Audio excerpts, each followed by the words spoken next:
Assalamualaikum warahmatullahi wabarakatuh. Iki ngaji santai-santai apa? Muhasabah. Muhasabah itu kalau Kiai Jawa maknani itu ngoreksi diri sendiri. Jadi menghitung diri sendiri. Ini pas bidang yang saya tekuni tadi karena Habib Ahmad yang minta kemarin sama Ibu siapa dari Indonesian Power itu. Ibu Lia, saya turutin sekaligus saya sambil belajar terus tentang muhasabah.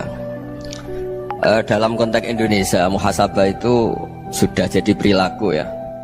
Karena dulu orang tua saya, guru-guru saya kalau ngandani itu, bayangkan kalau kamu jadi dia. Jadi misalnya kita mentang-mentang atasan, otoriter sama bawahan. Bayangkan kalau kamu jadi yang bawahan itu kayak apa? Laukun tamakanah, kalau orang Arab bilang, bayangkan kalau kamu di posisi dia. Makanya guyonannya orang-orang Indonesia itu kan orang ngaramkan judi gitu, orang dikasih tahu. Tapi yang menang anak jenengan, alhamdulillah. Ternyata ngaramkan itu karena ada anaknya. Kalau anaknya yang menang ya seneng. Meskipun itu guyonan, tapi saya punya padanan itu dalam kitab hikam. Nabi Ibrahim itu Khalilur Rahman, tentu bencinya minta ampun sama yang namanya maksiat. Suatu saat beliau diterbangkan di alam malakut. Itu kalau di hikam saya halaman 15 juga. Saya masih ingat betul. Mungkin kalau Anda beda halaman karena beda cetakan. Setelah diterbangkan di alam malakut, diperlihatkan sama Allah. Ada orang pezina, ada orang syaribul khomri, ada orang mabuk, ada orang macam-macam. Allah tanya sama Nabi Ibrahim, bagaimana pendapat kamu Ibrahim tentang mereka yang maksiat? Kata Nabi Ibrahim, ya Allah, habisi saja mereka. Mereka hidup di bumi engkau, makan rezeki engkau, kemudian mereka tidak taat sama engkau. Singkat cerita di fase itu, saya ulang lagi di fase itu, Allah nurutin sampai sekian peristiwa, mungkin 3 atau 4. Sudah setelah sekian tahun Nabi Ibrahim lupa peristiwa itu, kemudian beliau diminta menyembelih anaknya. Ini versi kitab hikam. Memang versinya banyak tentang kenapa Nabi Ibrahim disuruh menyembelih anaknya. Ketika mau menyembelih anaknya, Nabi Ibrahim ragu. Huwa samratu fuadi, anak saya ini buah hati saya, kenapa engkau suruh menyembelih? Terus kata Allah, apa kamu tidak ingat ketika kamu saya angkat di alam malakut, kemudian kamu usul bunuh-bunuh, saya tidak mempertimbangkan usul Anda, tapi kenapa sekarang saya merintahkan kamu mikir? Gitu. Terus, ya karena ini anak saya ya Allah. Terus kata Allah, rumang samu wong sing bukan mata ini gak gawean kau sing gawe kowe enak wae usul mata ini. Sebenarnya saya yang bikin, kemudian Anda enak aja usul membunuh. Semenjak itu Nabi Ibrahim itu di eranya itu asfaqun nas, orang paling sayang sama manusia. Karena kadang kita keras itu ya kebetulan tuh udah anak kita, ada keluarga kita. Cara orang Jawa itu kan gitu ya, kalau ada perempuan terus macak yang macam-macam pakai sepeda motor cowok, terus wah itu luput suwuk, semoga-moga gini. Tapi setelah dikasih tahu, niku ponakane jenengan, semoga-moga selamat. Jadi jangan-jangan kemarin Pak Ahlil Ma'asi itu kebetulan tuh tidak keluarga kita. Kalau keluarga kita yang pernah salah pada kita, semangat kita mintakan maaf. Jangan-jangan kita didikte hukum sosial gitu. Jadi orang yang salah, kebetulan tuh orang yang menservis kita. Atau keluarga kita, atau orang dekat kita. Jangan-jangan semangat kita mintakan ampun. Tapi kalau sama orang lain, kebetulan musuh kita, kita semangatnya minta itu kena adab. Nah ini yang nggak boleh dalam Islam. Islam mengajarkan niru Rasulullah SAW, Nabi itu rahmatal lil alamin. Bahkan kemarin saya ngaji virtual sama beberapa habaib. Ada Habib Ali Al-Jufri dari Mesir, ya. Ada Habib Alwi dari Kuitang, ada Habib Nabil Al-Musawa. Dari sekian habaib itu saya masih ingat diantaranya yang didawuhkan rahmatan lil alamin itu ketika Nabi adzahu qaumuh, disakiti oleh kaumnya, dan itu mereka masih kafir semua. Itu mereka dapat doanya Nabi, Allah mahdi qaumi fa innahum la ya'lamun. Kayak apa baiknya Nabi, orang yang menyakiti, yang melukai, tapi Nabi masih berdoa, Allah mahdi qaumi fa innahum la ya'lamun. Sayyidina Umar dapat doanya Nabi itu yakhina kana kafiran, ketika masih kafir didoakan, Allahumma aizzal Islam bi Umar. Itu ketika masih kafir. Itu pelajaran bagi kita bahwa yang sedang tidak cocok pun itu berdapat doa kita. Ya doa supaya kondisi kita baik, hari tambah baik. Karena agama ini Saya berkali-kali bilang limangkan yarjuwa wal yaumal akhir. Agama ini diperuntukkan bagi yang selalu punya harapan pada Allah Subhanahu wa taala. Saya cerita muhasabah ini tentang hubungan kita dengan Allah. Di Indonesia itu banyak orang fasik, banyak orang nakal. Ya di mana-mana orang nakal itu ya mayoritas, wa aksaruhum fasikun. Tapi berkahnya harapan. Mungkin saya kira nakal sok benda, mungkin saya kira sholat sok ben sholat, mungkin sekarang belum sakhok, belum dermawan, suatu saat dermawan. Barokahnya itu kefasikan ini dianggap sementara, sedang fasik, sedang tidak benar. Karena kiai-kiai kita, para guru-guru kita, para habaib utamanya itu mesti bilang semoga husnul khotimah. Nah barokahnya doa itu semoga husnul khotimah itu menjadikan satu pola sosial. Yang sedang fasik ini masih diharapkan jadi lebih baik, jadi lebih. Sehingga kita tidak ngambil sikap ekstrim yang ingin menghabisi atau ingin mengadili, tidak, karena selalu kita punya harapan, Dan agama ini limangkan yarjuwa wal yaumal akhir. Bayangkan itu kalau yang nakal itu anak kamu. Pasti kamu nggak ingin kan langsung dapat azab, dapat apa. Padahal kita semua jadi tokoh ini abul kulli, bapak dari semuanya. Sehingga ketika Rasulullah SAW jalan-jalan kemudian melihat perempuan sedang menyalakan api. Kalau apinya mati ditiup, anaknya dijauhkan. Nanti kalau sudah jauh dari api, anaknya digendong lagi. Terus kata Rasulullah, matur ke semua sahabat, Aro'aitum anna hadih torihatan waladaha alan nar. Apa kamu berpendapat bahwa perempuan ini akan melemparkan anaknya ke neraka? Tidak ya Rasulullah. Tidak akan seorang ibu melemparkan anaknya ke api. Terus kata Rasulullah, Allahu arhamu min hadih biwaladiha. Allah lebih rahman, lebih rahim dibanding orang tua ini kepada anaknya. Ini yang harus kita kenalkan terus, kita kampanyakan terus, supaya orang hubungannya dengan Allah itu nyaman, asik. Sehingga dengan demikian selalu ada harapan bahwa yang sedang nakal ini suatu saat tobat. Kita tidak boleh menghukumi pasti begini, pasti gini, itu tidak wilayah kita.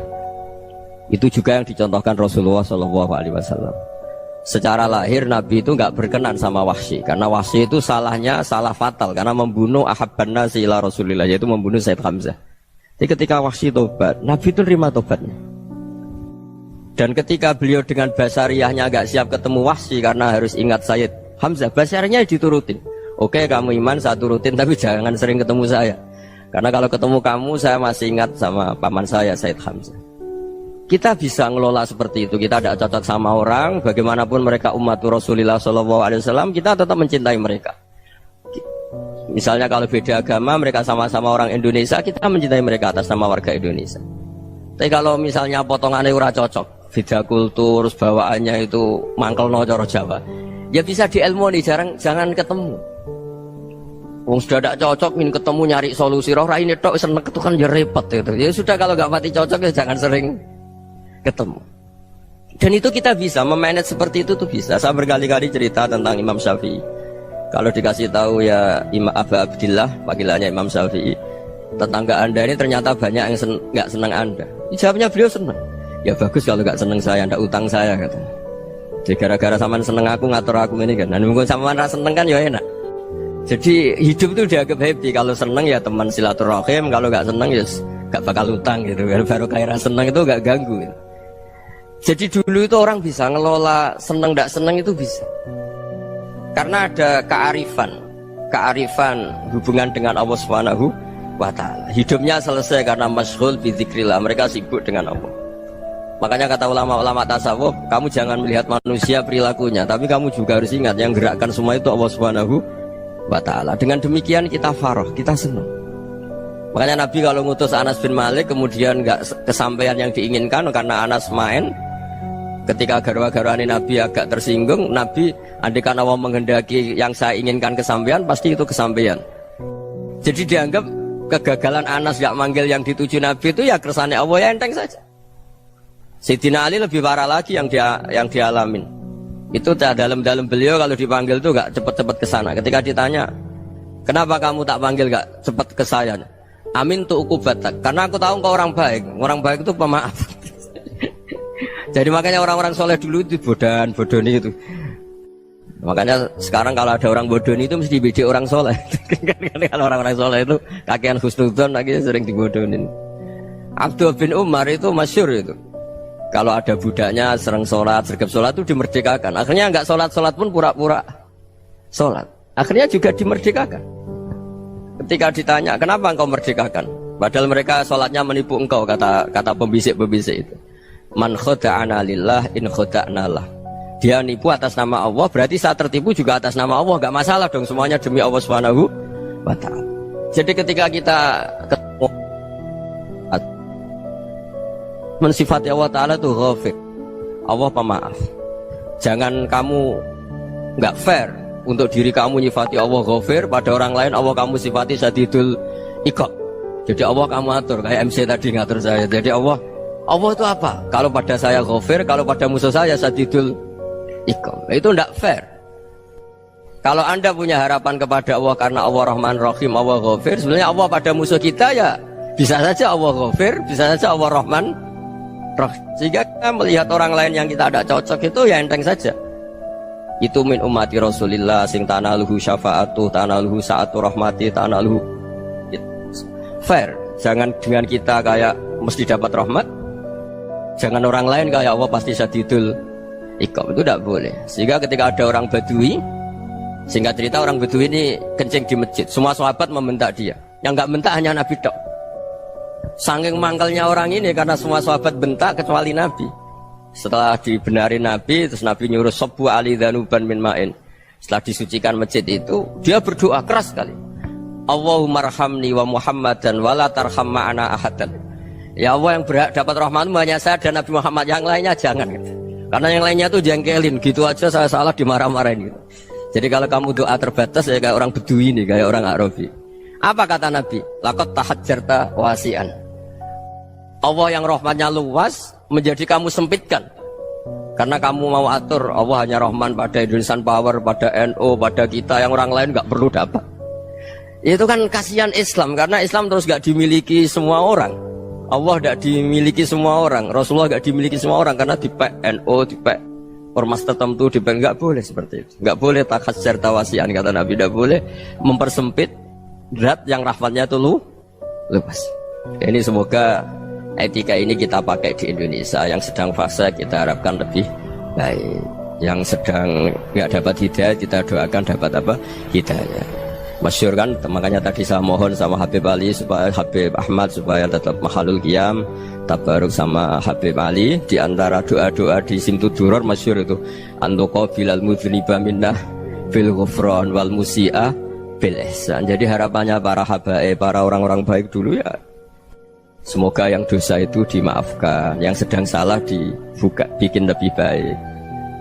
Nabi itu tugasnya juga gitu. Wastaghfir li dzambika walil mu'minina wal mu'minat. Nabi itu tugasnya juga memintakan ampun yang sedang salah.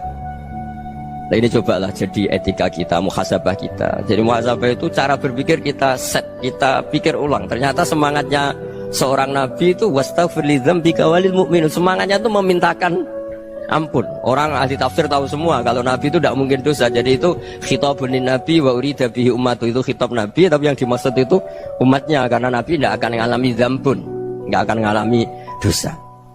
Sekarang enggak, kadang-kadang kita ini kalau orang lain salah itu semangat. Kalau di perusahaan ada teman salah, apalagi pimpinan salah itu seneng, barokahnya salah bisa ganti kan gitu. Ya jadi kalau mungkin di dunia tokoh juga gitu, barokahnya ada tokoh salah, kita yang jadi populer sendiri, tidak boleh seperti itu. Kita harus salimus sodri di jami'il muslimin. Jadi ini harus dilatih. Saya tadi matur sama Habib Ahmad, latihan kita jadi hidup. Nabi itu kalau resep jadi wali itu kata Nabi gampang. Kata Nabi, kalau kamu ingin disenangin Allah, ya sudah. Kalau kamu asbahta wa amseta gini-gini, perasaan kamu kata Nabi, jangan punya perasaan ghil sama orang muslimin. Itu sudah wadzalika min sunnati. Makanya Nabi ngendikan la yablughni ahadun an ahadin syai'an. Ada yang baca la yuballighni ahadun an ahadin syai'an. Seseorang jangan melaporkan ke saya tentang salahnya yang lain. Fa inni akhruju ilaikum wa ana salimus sadri. Karena saya ingin ketemu sampean semua dalam keadaan salimus sadri, tidak punya perasaan apa-apa. Karena kalau nurutin pembisik, nurutin informasi itu ya repot, karena orang pasti sepihak. Ada kiai yang top datang ke kampung-kampung ning desa-desa, kata yang seneng itu punya akhlak. Wah itu bagus orang besar datang ke kampung-kampung. Kata yang nggak seneng, Oh itu jobnya kiai kecil kok diambil, itu kan ya kasihan itu kan sudut pandang. Makanya saya sering bilang akal kita ini cukup untuk mentasdik Rasulullah Shallallahu Alaihi Wasallam. Meskipun perasaan kita kadang orang Jawa itu beda. Saya berkali-kali bilang sama peneliti dari Jogja, kenapa sih Gus para nabi itu kok poligami istrinya banyak? Nabi Dawud katanya itu berapa? Nabi Sulaiman malah jumlahnya agak terbatas ini. Nabi Muhammad itu paling sedikit. Saya tanya gini, perempuan itu orang lemah, jadi kalau nolong orang satu gimana baik, kalau nolong orang dua ya lebih baik, ya sudah kira-kira seperti itu. Paling tidak akal kita masih tahu kalau orang baik itu kan mesti baik, nolong orang satu baik, nolong orang dua ya lebih baik, nolong orang tiga lebih baik. Tapi kalau kamu orang nggak baik, satu saja kamu terlantarin, kamu miskinkan, kamu ya tinggal diukur kan. Kalau orang baik nambah baik, tapi kalau orang buruk tambah buruk. Nah itu akal kita bisa menganalisis kenapa sih nikah itu ada yang poligami, ada yang enggak. Sudah ukur saja diri kamu. Misalnya kayak saya elek keriting, rabi terus, mau perbanyak wong elek, orang perilaku netok, raine dadi elek kabeh. Tapi nak kowe ku ganteng, alim, ganteng, sugih, anake ganteng-ganteng, berhubung kowe saleh ahli swarga kabeh, mertua yo bangga karena karya kamu meyakinkan. Ini mertua kamu aja gak bangga mau nambah. Ipar gak bangga, mertua gak bangga, desa kamu yang kamu wayai juga gak beda dengan Nabi ketika nikah Juwairiyah itu nggak ada pernikahan sebarokah Nabi dengan Juwairiyah itu Azharu Rasulillah. Di situ habis perang banyak tawanan, gara-gara jadi besanya Nabi langsung dibebaskan semua karena Azharu Rasulillah. Sekarang besanya Kanjeng Nabi. Dulu Abu Sufyan mangkalnya bukan main sama Nabi, gara-gara putrinya dinikah terus langsung jadi. Kalau kamu kan enggak, nikah satu, nikah lagi, satu kampung musuh kamu karena istri pertama ya cemburu, yang kedua agak bangga. Wah itu selesai itu di dunia wal akhirah. Maksud saya nganalisis Islam itu harus pakai akal. Dan akal yang dipakai, ini saya bawa ke kitab Ihya, adalah pikiran-pikiran para ulama. Makanya ketika Imam Ghazali ketika ditanya fakaifa bi muslimin fasikin asawaha fi jami'i amri, kalau kalian ketemu orang fasik, orang Islam tapi fasik, perilakunya nggak ada yang benar. Kata Imam Ghazali jawabnya lucu, aneh. Mamin muslimin illa wa islamuhu ta'ah. Tidak ada orang Islam kecuali dia mau Islam, membenarkan Allah dan Rasul itu sudah taatnya dia. Kok kamu tidak bisa melihat taatnya dia? Dia pikirannya kan ini pemabuk, ini tukang apa. Tapi kata Imam Ghazali, sebenarnya kamu masih bisa berpikir positif. Mamin muslimin illa wa islamuhu ta'ah. Tidak ada seseorang Islam ketika dia milik Islam itu pasti ada taatnya, yaitu tasdik pada Allah dan tasdik kepada Rasulullah Shallallahu Alaihi Wasallam. Jadi dengan pola seperti itu, maka di antara guru-guru kita yang modern ya di era Mbah Maimun, di sini ada Habib Ahmad, Habib Salim, syair yang sering dibaca beliau adalah ada orang munajat sama Allah. Ini cerita munajat. Itu orang itu ngendikan gini, ana musnibun, ana mukhtiun, ana asi, huwa rahimun, huwa ghafirun, huwa afi. Ya Allah, saya mukhti, saya orang yang salah. Ana musnib, saya orang yang dosa. Ana asin, saya sering maksiat. Tapi engkau ya Allah, engkau ghafir, pemaaf. Engkau rahim, maha pengasih. Engkau afin, yang mudah memaafkan. Kata orang ini ya agak kurang ajar, tapi saking senengnya sama Allah. Qobal tuhunna salasatan bisalasat. Ya gini saja ya Allah, sifat engkau diadu dengan sifat saya. Engkau Tuhan, Gusti, nggak boleh kalah gitu. Terus wasatahliban ausofu ausofi, dan engkau pasti pemenangnya gitu. Jadi ada orang rayu Allah dengan cara seperti itu ya ada ya. Saya ini manusia, salah saya banyak. Engkau ampunannya banyak. Engkau Tuhan, Gusti, nggak boleh ampunan Anda, ampunan engkau kalah dengan salah saya. Nggak boleh Tuhan kok kalah. Jadi untuk supaya orang punya harapan gitu. Banyak juga wali-wali yang jadab ketika datang ke makam Rasulullah SAW. Itu kalau dongo ya agak kacau sebenarnya, cara syariat agak kacau. Ya Allah, engkau punya dua pilihan. Jika engkau menjadikan saya soleh, surah habibu, yang senang kekasihmu, yaitu Rasulullah SAW. Tapi jika engkau menjadikan saya fasik, surah aduhu, yang senang itu setan. Monggo jenengan mau menyenangkan kekasih jenengan, mau menyenangkan musuh jenengan, monggo jenengan bebas kok memilih. Nah, mestinya Allah ya senang menyenangkan kekasihnya. Jadi ya intinya Allah dipaksa untuk menjadikan dia orang soleh gitu. Jadi kayak kemarin itu Pak Gus siapa yang kesini itu kuliah ke sini itu sama Habib Ahmad. Saya pertama nggak mau, lama-lama Habib Ahmad. Ini gimana Gus? Orang taunya saya dekat jenengan, kalau nggak kasil saya waduh, Beb. Ini kayak doanya wali yang tadi. Nggak punya pilihan, Beb. Nggak ada pilihan. Jadi saya mohon muhasabah itu dimulai cara berpikir.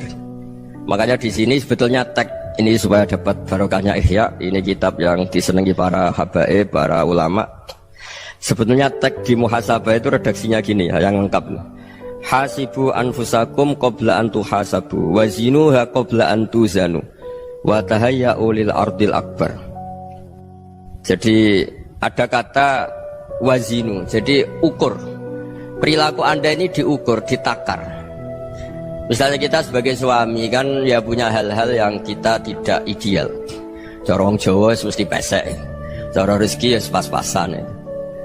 Dan kita juga kalau makanya agak boleh tanya istri begini, apa saat cinta pertama Anda? Pasti Anda kecewa. Orang jadi istri hanya korban terakhir gitu. Sudah. Karena orang kalau ngelamar kemana-mana agak jadi, yang jadi istri itu pasti korban terakhir gitu. Jarang istri pilihan pertama, jarang. Ayo semua yang nikah. Rata-rata itu pilihan Anda pertama Pak, dari sekian ditolak di mana-mana terus. Ya perempuan terakhir. Kamu juga korban terakhir gitu. Itu wali-wali dulu kalau ngandani kita itu sederhana. Antal ini masyhur diceritakan Habib Zain bin Sumit dalam kitab Al-Manhajus Sawi. Antalam tajid min nafsika kullama turid. Fa kaifa turidu min ghairika kullama turid. Kamu yang ingin ideal saja, kamu tidak menemukan pada diri kamu untuk menjadi ideal. Kamu kan ingin ganteng, ingin punya uang banyak, ingin perilaku Anda sempurna. Anda saja yang punya keinginan tidak bisa mewujudkan keinginan Anda sendiri. Fakifa turidu min ghairika ma turid. Jadi antalam tajid min nafsika kullama turid. Fakifa turidu min ghairika kullama turid. Kamu yang punya keinginan saja. Misalnya saya ingin punya uang banyak, perilaku saya selalu benar, gak pernah salah. Loh, saya yang ingin saja dengan diri saya gak bisa untuk benar terus. Kok kamu berharap orang lain selalu benar? Jadi antalam tajid ya sama. Kalau kamu menuntut istri kamu itu ramah, neriman, apa kamu neriman sama wajah istri Anda gitu? Engkau ya pola neng dinti jajaki sana jajaki sini, kamu sendiri tidak kona apa. Jadi itu nasihat yang luar biasa. Antalam tajid min nafsika kullama turid, fa kaifa turidu min ghairika kullama turid. Kamu mau menghormati semua orang, tidak mau kan? Kemudian Anda berharap semua orang menghormati kamu.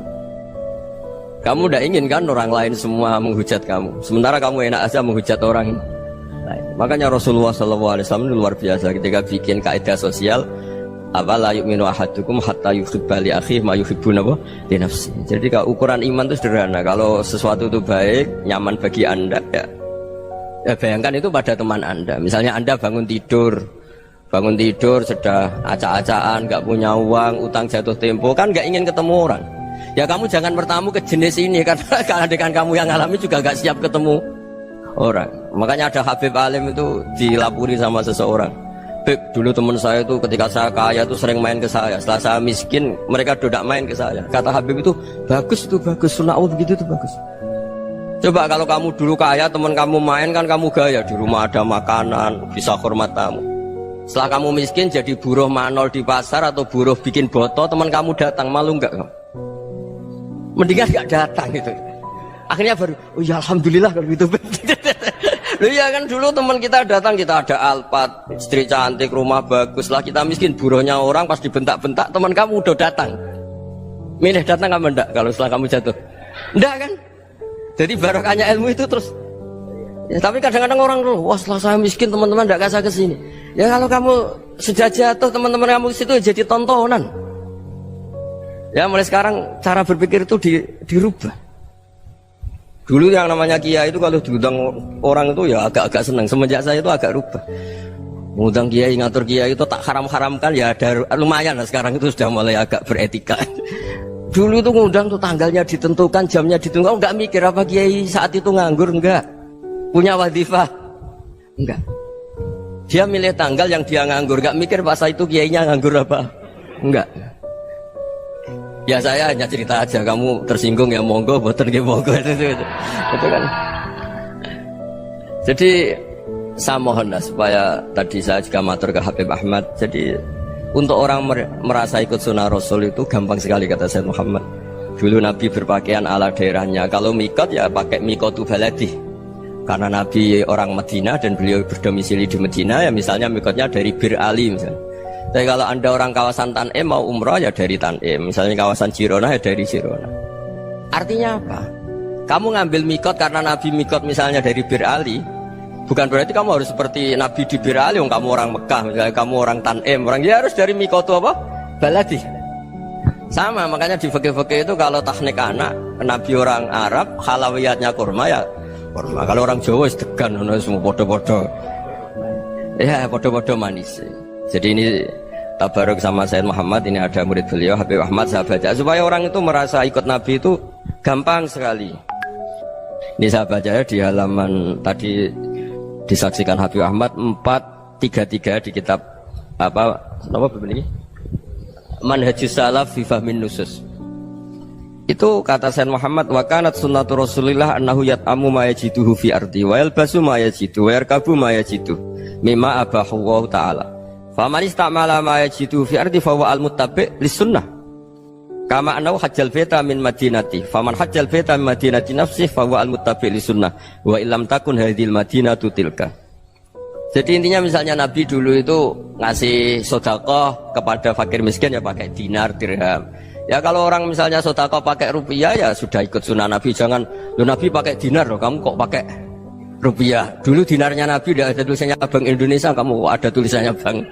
Ya tidak ada seperti itu. Ya jadi misalnya Nabi sedekah pakai tamar atau pakai al-aqid, ya kita pakai beras, pakai apa?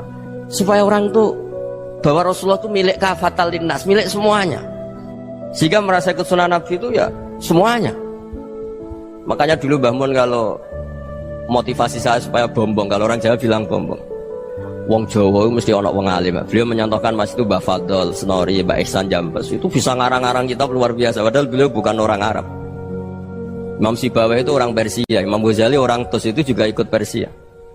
Kata Mbah Mun, wong sing ora Arab lah mesti untuk jatah alim kata beliau. Karena Nabi itu diutus ke fatal linnas. Nanti kalau orang yang alim itu Arab tok berarti tidak ada perwakilan dari Afrika, dari Asia Tenggara, dari mana-mana. Makanya karena Nabi statusnya itu kafatal linnas. Jadi kita harus bangga sebagai Muslim, sebagai orang Indonesia karena misalnya Wali Kutub dulu terkenalnya hanya ada di Yaman, di mana.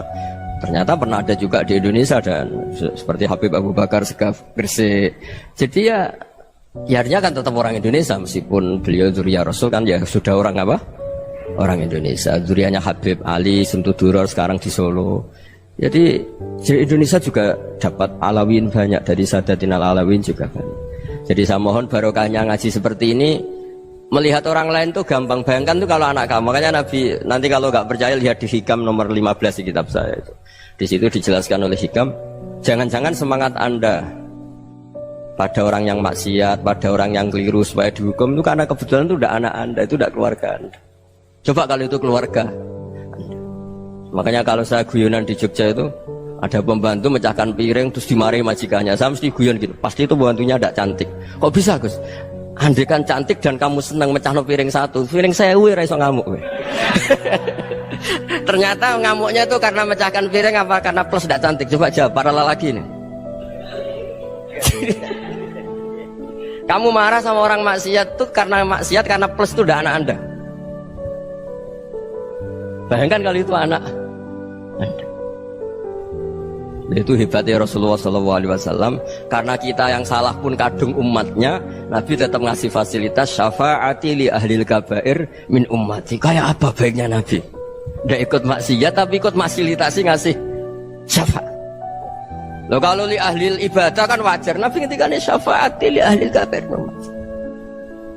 Ya karena tadi logika yang dibangun Rasulullah itu logika yang luar biasa. Kita semangat orang lain kena hukuman itu karena kita tidak punya ra'fah, tidak punya rahmah. Coba kalau Rasulullah yang bil mu'minina ra'ufur Rahim. Semangatnya itu mendoakan supaya tobat, mendoakan diampuni. Dan itu juga yang diperintahkan oleh Allah Subhanahu wa taala, wastaghfir li dzambika walil mu'minina wal mu'minat. Ya semoga barokahnya ngaji ini, barokahnya Habib Ahmad, barokahnya Maulid Simtud-Duror, barokahnya semua kitab Madaih di bab berjanji semuanya, barokahnya Ikhya, barokahnya Said Muhammad, barokahnya guru kita semua Mbah Maimun, bapak saya. Kita ini ngikuti manhaj, ya, ngikuti apa? Manhaj. Saya sering didhawuhi Mbah Mun, kenapa ihdinas siratal mustaqim bukan siratoka?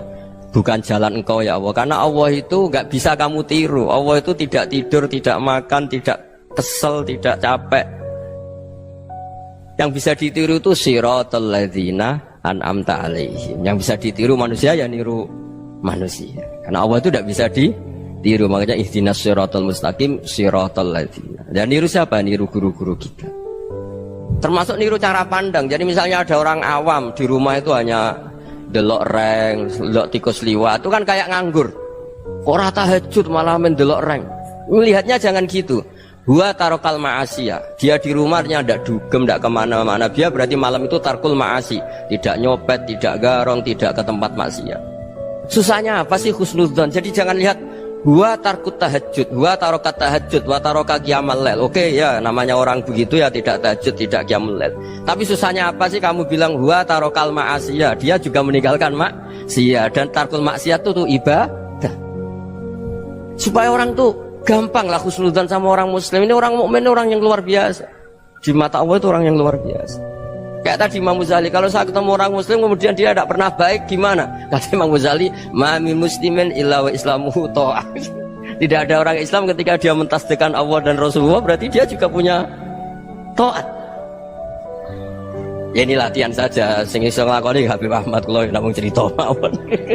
Kula cerita secara akademik, saya punya kitab, saya baca, dan alhamdulillah kita paham barokahnya para guru, dan supaya terbiasalah. Sebaik-baiknya ibadah husnudzon billah wa husnudzon bil mu'min.